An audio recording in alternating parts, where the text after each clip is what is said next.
all across America, kids are filling up Buddy barrels just like this one. But have you ever wondered what happens beyond the barrel?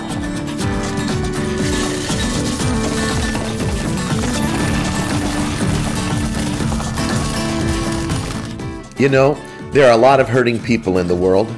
There are people who are really sad and lonely, and people who have been hurt by others. There are people who are confused about life. Wouldn't it be great if there was a ministry that anyone, anywhere, could reach out to with their hurts and their questions? Wouldn't it be great if that ministry was available 24 hours a day, 7 days a week? Well, it just so happens that there is a ministry like that. It's called Network 211. And it reaches out to people on the intranet. Say you were someone who was hurting or just needed someone to talk to. You can go to their website and talk to someone right away by chat or email.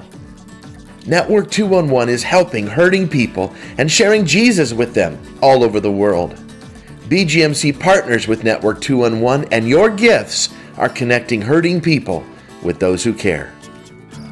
And that's just one example of what happens beyond the barrel.